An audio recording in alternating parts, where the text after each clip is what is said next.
tengo el enorme placer de entrevistar hoy a la profesora Griselda Fressler, quien justamente está invitada a dar una conferencia en estos territorios feministas que vamos a transitar empezando por hoy con ella y organizados por la Cátedra Libre, en el marco de esta cátedra, la Cátedra Libre Mujer, Arquitectura y Ciudad.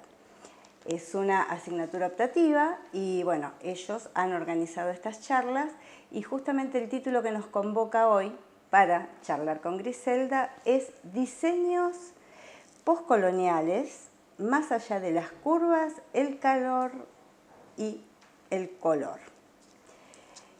Vamos a pedirle a la profesora que nos cuente un poco de su trayectoria y cómo desde el diseño gráfico llegamos a ser una autoridad hoy en todo lo referido a teorías feministas y políticas de género. La escuchamos. Bueno, lo de autoridad es discutible, pero mi recorrido es porque yo empecé formándome como docente desde muy chica. Apenas empecé al segundo año de cursar la carrera, ya me llamaron como auxiliar de una materia, en materias que eran materias teóricas, donde tuve la suerte de cruzarme con gente muy formada en las ciencias sociales.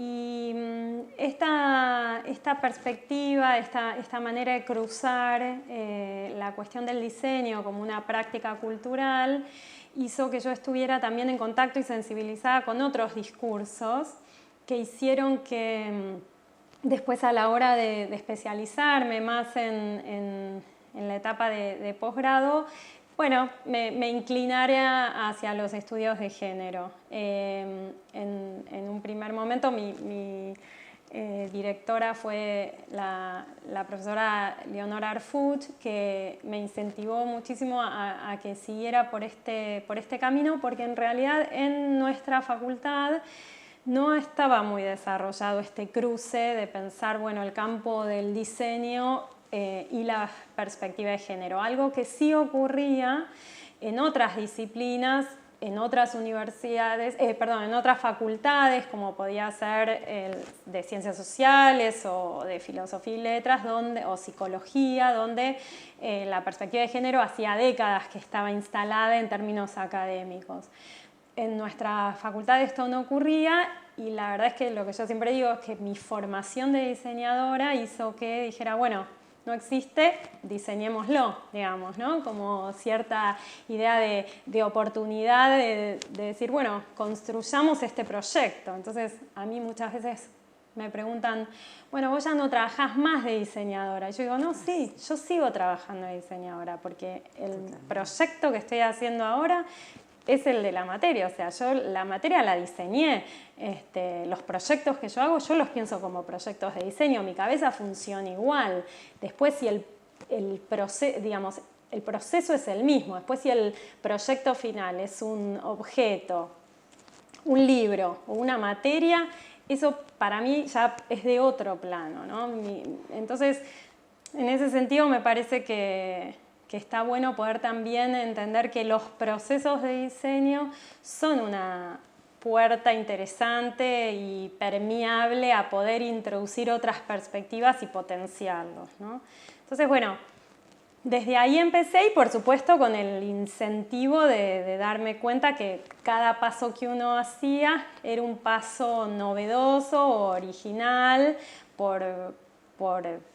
bueno, simplemente el contexto en el que estaba. Entonces también hay algo del diseño de poder hacer algo que es original y que otros no hacían, que fue muy estimulante en un inicio. Y yo necesitaba en realidad esa energía y ese estímulo porque la realidad es que el contexto, cuando hace 15 años yo empecé a hablar de este tema, empecé a dar una clase en una materia en la que yo era docente sobre este tema específico, y la verdad que el contexto no era muy amable y no era algo que yo sintiera que me hicieran sentir que lo que yo estaba diciendo tenía un valor o era interesante. Más bien me miraban con cara ¿de qué estás hablando? Eso no tiene nada que ver con nuestra carrera o con nuestra facultad. Andate a otra facultad a hablar de eso, que te vas a sentir mejor y te vas a sentir más acompañada. Y para mí, bueno, por eso digo, fue necesario también de poder interactuar con algunas otras compañeras con las que pudiéramos ir construyendo una idea de que esto era posible dentro de esta facultad. Y bueno, así empecé proponiendo, después de hacer mi tesis que trataba de este tema, propuse un curso de actualización profesional en el nivel de posgrado sobre estos temas y luego, lo que a mí, digamos, el mayor desafío para mí era llegar al grado, por la masividad, por la gratuidad, por la posibilidad de hablar de estos temas antes, ¿no? Como cierta urgencia, de que no fuera la sensación de, nunca es tarde, ¿no? Pero la sensación de atacar por ahí antes. Y en la formación, desde la formación. En la formación. Entonces, bueno, ahí fue que hicimos, en realidad lo que yo hice fue diseñar la propuesta para que el Consejo Directivo aprobara que se hiciera una materia optativa de estas características. Yo diseñé esa propuesta. Y luego lo que se hizo fue un concurso abierto, con lo cual yo había diseñado la propuesta, pero eso... así que bueno, concursamos y yo propuse mi proyecto y bueno, hace ya 3 años que estamos con una propuesta que resultó finalmente, y gracias por supuesto al contexto también, ser muy exitosa. Tenemos ya casi 1.500 personas que han pasado por la optativa, que la eligen con ganas. Es un viernes a la noche, tenés que tener ganas para hacerla. Y de todas las carreras, que eso también para mí era un desafío, porque la propuesta era para todas las carreras, pero podía pasar que como yo venía del diseño, por ahí no fuera una propuesta a la que otras, no sé, por ejemplo, estudiantes de arquitectura se sumaran o se sintieran invitadas, ¿no? Y bueno, la verdad es que por suerte tenemos una proporción muy interesante porque es muy mezclado y muy repartido en esta cantidad de estudiantes que tenemos cuatrimestre a cuatrimestre. Tenemos de todas las carreras, inclusive de carreras que tienen pocos estudiantes, ¿no? Como puede ser diseño del paisaje, por ejemplo. Así que la verdad es que, bueno, por supuesto con un equipo de docentes que acompaña el proyecto, que lo lleva adelante, que lo sostiene con muchísimas ganas y con mucho entusiasmo. La pasamos bien, eso está bueno también. Empezar a pensar también eso, que el proyecto también tenía que ser un espacio donde resignificáramos lo que implicaba estar dentro de un espacio educativo, donde nos permitiéramos disfrutar, reírnos, pasarla bien, construir una amorosidad en el equipo. Y eso también era como pensar, bueno, este proyecto tiene que tener una perspectiva feminista y eso también tiene que pasar, digamos, nos tiene que pasar eso, la tenemos que pasar bien y tenemos que permitirnos sentir placer de estar ahí adentro, ¿no? Y ir con ganas, porque además es eso, lo que nos sostiene son las ganas. Bueno, ahora, ¿y no llegaron a la formación de docentes? Eso sería muy interesante, sí, ¿no? porque bueno, yo seguí dando mi curso de posgrado, entonces en el curso de actualización profesional viene mucha gente que también está como docentes en las distintas carreras, y este año, por primera vez, pero ya no un curso con las características de este cruce entre lo proyectual y la perspectiva de género, sino más bien lo que hicimos fue un curso para la carrera docente dentro de nuestra facultad, que es un curso cuyo contenido es de perspectiva de género más en general y de pensar las violencias y la perspectiva de género dentro del sistema universitario específicamente. este curso en realidad fue pensado desde mi otro rol en la facultad, que es que yo soy coordinadora de la unidad de género, que es una unidad que aplica el protocolo que tiene la Universidad de Buenos Aires. Entonces, desde ese lugar, lo que hicimos fue proponer un seminario al cual invitamos como cuerpo docente a muchas referentes de otras facultades. Y la verdad es que se armó un muy lindo seminario, un módulo muy interesante de formación docente. Así que en eso estamos, y muchas veces esos espacios habilitan la curiosidad a poder entonces pensar este cruce, y entonces, bueno, es gente que posiblemente después esté interesada en establecer este cruce también entre lo proyectual y la perspectiva de género, ¿no? Sí, la verdad que muy interesante la carrera. Sí. Bien. Y ahora contanos que estamos aquí en estos territorios feministas. Sí. ¿Por qué el estudio del diseño postcolonial? ¿Qué significa diseño postcolonial? Bueno, en realidad esta fue una invitación que el equipo de la materia tomó de nuestro programa. Nosotros en nuestro programa, uno de las ejes que trabajamos es pensar desde una perspectiva postcolonial, en el sentido de poder abrir el concepto totalizante que en algún momento se enunciaba, que era el de, por ejemplo, nosotras las mujeres, ¿no? O sea, universales. Esta idea como universal y totalizante y homogénea. Bueno, en los años, empieza en la década del 60, pero digamos, se va formalizando en términos más académicos una década después, en esto de pensar, bueno, discutamos qué hay adentro de ese concepto, ¿no? O de ese significante mujeres. ¿Qué son las mujeres? O sea, ¿qué contenido tiene ese significante, ¿no? Entonces ahí, bueno, por supuesto hay muchísimas respuestas que tienen que ver también con poder mirarlo desde una perspectiva interseccional, es decir, que no se trataba solo de pensar desde la cuestión del género, sino también desde la clase, desde la raza, desde pensar la raza para no ser racista, ¿no? O sea, claro, esta sí, idea de... término. Entonces, desde esta perspectiva aparecen los estudios postcoloniales, que en realidad son estudios que surgen en Estados Unidos, sobre todo desde algunos intelectuales digamos, que trabajan el orientalismo, para poder discutir cómo se construye la identidad desde una mirada que sea, digamos, por fuera de la mirada que construyó Occidente de esos otros, ¿no?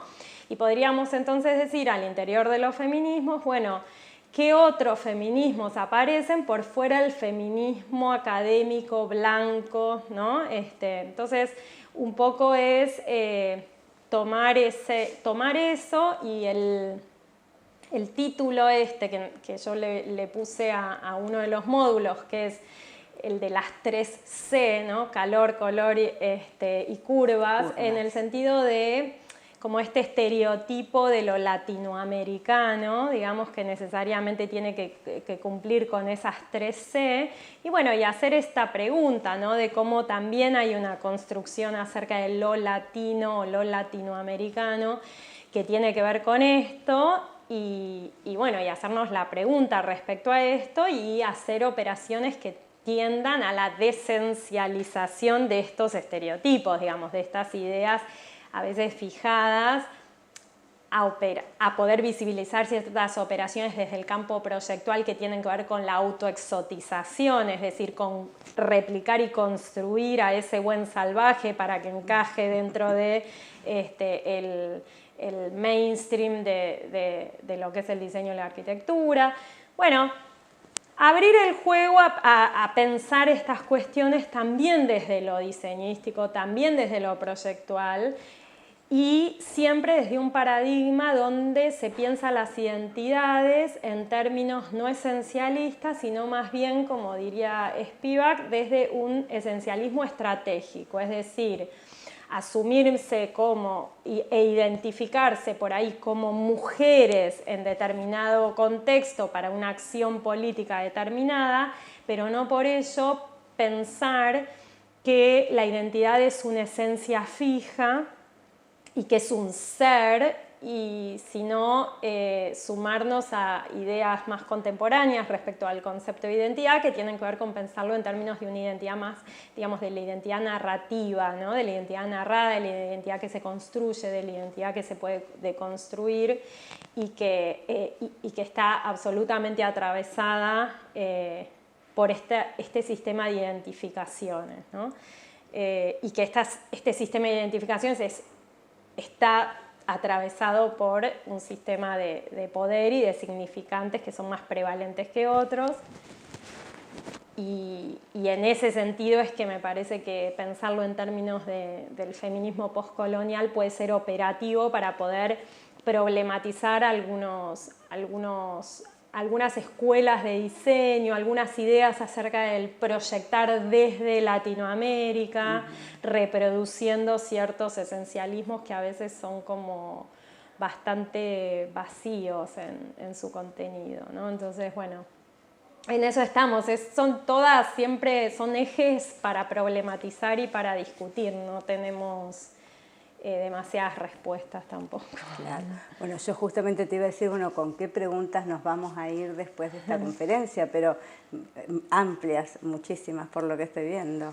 Sí, bueno, es la idea. La idea es poder invitar a que esta perspectiva sea un espacio para reflexionar acerca de cómo nos relacionamos, de cómo se establecen las relaciones de poder. Y a mí me interesa en lo particular, y en este momento estoy investigando sobre estos temas, específicamente en los espacios universitarios. O sea, espacios universitarios exclusivamente. Estoy en eso ahora. Ay, sí. Muy interesante, pero se pueden hacer extensivas también, sí, claro, ¿no? por supuesto. A otros espacios más. Sí. ¿Y cómo ves la realidad actual en esta Latinoamérica convulsionada? ¿Cómo influye en este diseño, perdón, con el nombre postcolonial? Bueno, me parece que es justamente asumir y problematizar un poco respecto a cuál es nuestra posición respecto a determinados sistemas que en algunos territorios han dado muestra de que no son posibles, de que no hay una buena vida posible, un buen vivir, ¿no? Entonces, en ese sentido tengo que destacar los movimientos de mujeres que no necesariamente se autodefinen como feministas, pero que están en todo lo que tiene que ver con el cooperativismo y otras maneras de pensar las economías liberales, digamos, que disputan el sentido de lo que es ciudadanía. También, por supuesto, a las jóvenes que han abrazado el movimiento feminista y que ocupan el espacio público de una manera muy movilizadora, activa, propositiva, desafiante. Me parece que en ese sentido, digamos, si la pregunta viene desde el lado de lo que tiene que ver con la perspectiva con la que yo miro algunas de estas cuestiones, eso es lo primero que tengo que decir, pero en particular en nuestro país tengo que decir que la ocupación del espacio público por parte del cuerpo feminizado y femenino tiene larga data, no nace con el Ni Una Menos. Las madres de Plaza de Mayo, los primeros encuentros de mujeres, las abuelas, hay una idea del cuerpo femenino ocupando el espacio público que hace escuela y hace una trazabilidad muy saludable para que hoy muchas podamos ejercer ese derecho y sentirnos más habilitadas a hacerlo, ¿no? Sí, la plaza es un símbolo del diseño de la lucha realmente. Sí. Notable. Bien, bueno, vamos a ir las curvas y el calor y el color. Bueno, es ese estereotipo de lo estereotipo latino, ¿no? O sea, esta idea de... ¿Y quién pone ese estereotipo? Bueno, en realidad no es que se imponga, lo que pasa es que es esta construcción acerca de lo que corresponde a este estereotipo, y cuando aparece algo desde Latinoamérica que no corresponde a ese estereotipo, bueno, No pareciera que no es lo suficiente latinoamericano, ¿no? Entonces, bueno, hacernos estas preguntas de dónde vienen, inclusive porque son estereotipos que también están anclados en algunas caracterizaciones que para lo que es la región del Río de la Plata, digamos, tampoco operan, digamos. Es una mirada por ahí más de un estereotipo más caribeño, digamos. Entonces, bueno, nada, también hacer esas preguntas y desagregar un poco que Latinoamérica es grande, amplia y compleja, ¿no? No es solamente... Sí, con muchas culturas, ahí tenemos. Inclusive dentro de la Argentina propiamente dicho. Entonces, preguntarse acerca de esto.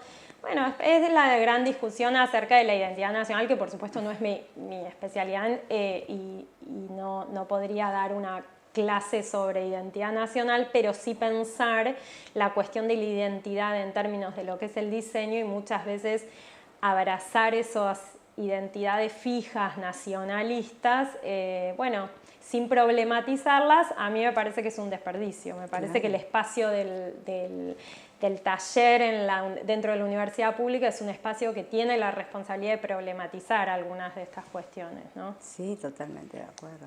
Perfecto. Bien, y bueno, ya hablamos sobre el color. Y ¿hay un discurso dominante en el diseño? Esa era una pregunta que me había quedado pendiente y vamos a charlarlo un ratito. Sí, bueno, como en toda disciplina, como en todo campo disciplinar, hay siempre tensiones entre los discursos dominantes, discursos que no son dominantes y que generan esas tensiones, y la idea del concepto de buen diseño es un concepto en disputa. Desde que se inicia el campo disciplinar es un concepto en disputa, digamos, qué significa el buen diseño. Y siempre hay un discurso hegemónico.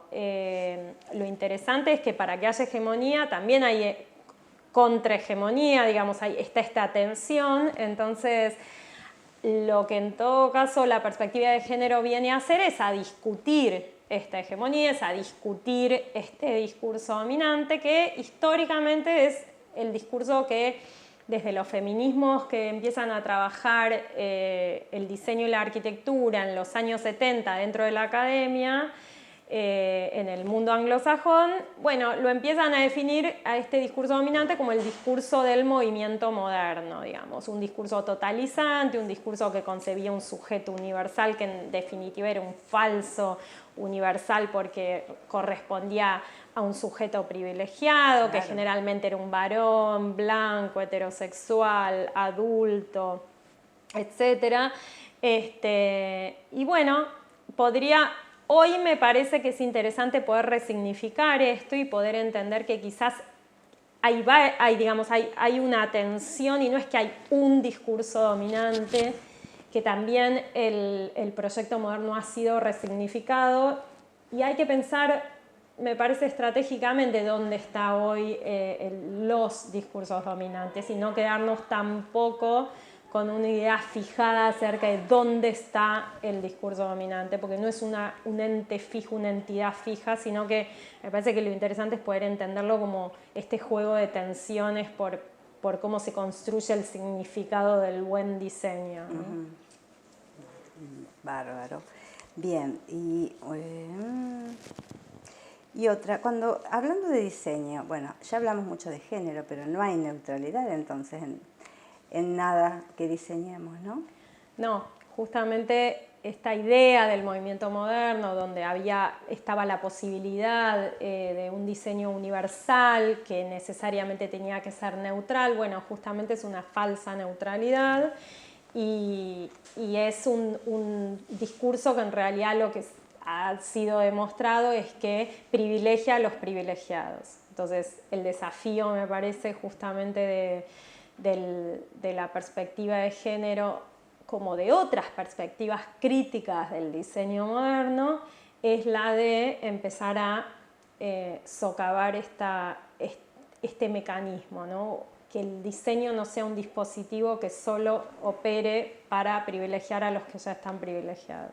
Me contaban también que el diseño de tu cátedra fue multidisciplinar, Sí. en la facultad, en la FADU. Contanos un poco cómo es cómo ese diseño y cómo eso contribuye al diseño y a esa perspectiva de género. Bueno, la idea de que algo sea interdisciplinar de alguna manera es discutir la lógica con la que se pensaron los currículums, ¿no? Cómo se diseñaron los sistemas de enseñanza, por un lado la carrera de arquitectura, por un lado la carrera de diseño industrial, por un lado la carrera... Entonces, la idea de generar un espacio donde estos bordes se borren es ya una apuesta disruptiva de estas lógicas. Por otro lado, porque sabemos que existen jerarquizaciones respecto a estos campos disciplinares dentro de mi facultad, y supongo que pasa lo mismo en otras. Arquitectura tiene una jerarquía que no tiene otras carreras, entonces poder igualar esto es discutir acerca de, bueno, cómo se establecen estas jerarquías y preguntarnos desde dónde, por qué se establece que un arquitecto sea más, lo digo en masculino a propósito, tenga mayor jerarquía que una diseñadora de indumentaria, y lo digo en femenino a propósito también. Entonces, bueno, discutir esto se pone de alguna manera en tela de juicio. Y por otro lado, lo interdisciplinar también tiene que ver con el espacio del equipo docente, porque nosotros somos una cátedra que la llamamos de política de puertas abiertas. Eso quiere decir que el taller tiene la puerta abierta a que nosotros invitamos a personas que creemos que trabajan en temas con perspectiva de género que pueden aportar a nuestra formación, y entonces yo no estoy fijada en un lugar de poder decir, bueno, soy yo la que doy todas las teóricas porque soy la profesora titular y soy la que sabe de sino que es un lugar donde yo también me bajo de ese lugar, de esa tarima, e invito a que la gente circule y que pueda también, bueno, ahí construir conocimiento desde otros lugares, ¿no? Mucha gente de las ciencias sociales, de otros campos disciplinares que vienen a aportar su conocimiento. Entonces, la idea de lo interdisciplinar opera en múltiples sentidos, no solo desde el estudiantado, sino también desde el equipo docente en términos de que fluye, digamos, de que no creemos que tenemos el patrimonio del saber, ¿no? No nos instalamos en ese lugar.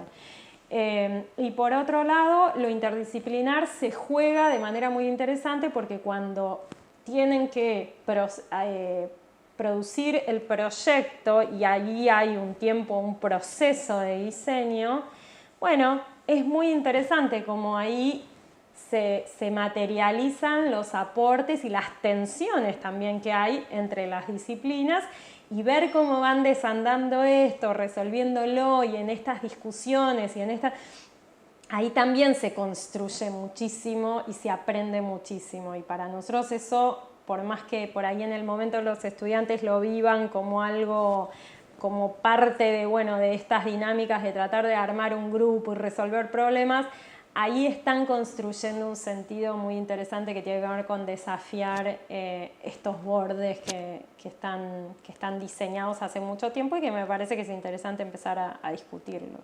¿Y tenés algún proyecto que te haya llamado mucho la atención, que te haya dicho, bueno, wow, esto era lo que esperaba? Bueno, una de las cosas que nos pasa es que en realidad no estamos esperando demasiado, digamos, no tenemos un ideal, una imagen, algo materializado en nuestra cabeza, sino que estamos como muy subsumidos en la idea del proceso de diseño. Pero de todas maneras ha habido y sigue habiendo muchos proyectos muy interesantes en todos los órdenes. Hemos trabajado el año pasado con un paraguas temático que eran las leyes que tienen perspectiva de género en nuestro país. y entonces hemos tenido unas propuestas muy interesantes, por ejemplo, con la ley de parto respetado, con la ley de educación sexual integral. Los estudiantes han diseñado mobiliario para poder adecuarse a las dinámicas que propone la educación sexual integral, que son dinámicas que implican poner el cuerpo y no solo la cabeza en el espacio educativo.